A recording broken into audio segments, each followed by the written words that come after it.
Hey everybody, Joel Powell, Brian Hunt. Welcome to another episode of 60 Seconds of Risk. And today I want to talk about tariffs. There's been a lot of conversation recently about tariffs and how it could change the economy if a certain individual is elected president. But I want to talk about tariffs in general and how it can pose a risk to an economy one way, in the sense it could drive inflation. And let me explain to you how that might work. Let's assume this is the supply and demand chart for a country called Acadia. And Acadia has been a relatively closed economy and doesn't import a lot of materials or products. And let's say for the purpose of this conversation, Acadia has a sector of the economy that does very well as far as building TVs. And as you can see here, we've got supply, we've got demand, the two intersect. At this point on the chart, the price of a TV is $1,000 if it's manufactured here in Acadia. And that's the price point where supply will equal demand and you get the price set at $1,000. But let's say Acadia becomes more industrialized and actually opens up its economy and becomes a member of the World Trade Organization. As a result, it's going to open up its ports and it's going to trade with the world. It might export, but also might import. Well, as you kind of think about how TVs are really cheap and a lot of it goes overseas because of comparative advantage, where other countries have a lower cost per unit, therefore they're able to do lower skilled manufacturing. And let's say for the purpose of this conversation, the world price, which we're going to call here, the world price for TVs is set at this point, and we're going to call that WP. And you look at this point, and here, opened up to the world, the price of a TV actually is more along the lines of, say, 500. That's the world price. Well, at that point, when the material starts coming into Acadia, you're going to see an issue in the sense that at supply, manufacturers in Acadia are going to drop off because they can't compete efficiently with the world price, so fewer suppliers are willing to make it at 500.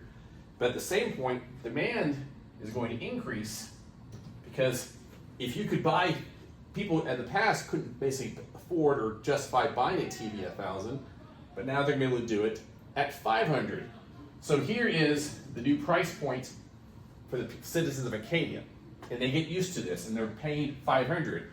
So the price has dropped. But then someone comes to decide, you know what, we need to raise tariffs. So what's going to happen, you're going to have a new price point, which is the world price plus tariffs. What that does, it shifts up the cost. So now, as you see here, demand has shifted. Fewer people are going to pay now. Let's say for the purpose of this conversation, it's $750 is the new price for TV. Well, think about it. At $750, fewer people are going to buy this TV. They could have done that at $500. The price has increased, hence inflation. Prices have gone up. So now, demand has decreased because, think about it, if it could have been 500, more people could afford it. Now it's 750, fewer people could afford it. And the flip side is, you raise the price, there are now maybe more producers in Acadia that are willing to compete and buy and produce a TV at 750 as compared to 500. So remember, the starting point was 1,000. Open up the borders, open up trade, price plummeted to equal the world price, 500. And then the government came in and priced tariffs, shifting up the price points, and now it's at 750. It was at 1,000. Yeah, prices came down, but you're still higher. Your prices are still higher than when it was if it had been at the world price. Now the trade-off is here. You increase domestic production with a higher price, but you also get fewer people.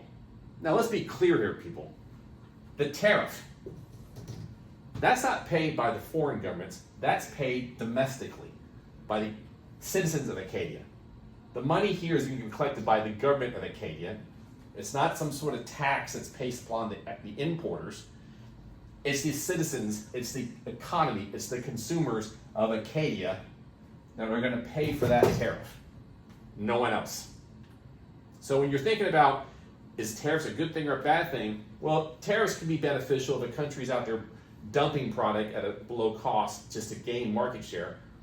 But also, by raising tariffs, you're not really following the rules of supply and demand and comparative advantage, and you're subsidizing or supporting a domestic product, but it really, if it was competing on the global scale, wouldn't be done here. It's hence the concept of comparative advantage. Look it up. It's a fundamental principle of supply and demand. But again, like all things, guys, making informed decisions as you go to the ballot box to figure out who you're going to vote for, who's going to be pro-tariffs or against tariffs. In the day, it does impact the local economy of Acadia or whatever country you might be living in. Like all things, guys, I hope you found this beneficial. If there's a certain topic you'd like to see or person interviewed, please post a note on LinkedIn. You can also subscribe to this channel and find this video and all my previous videos on my YouTube channel. And you can find the links to this video on the forums website, formerly known as Twitter, Substack, and Facebook. Until next time, guys.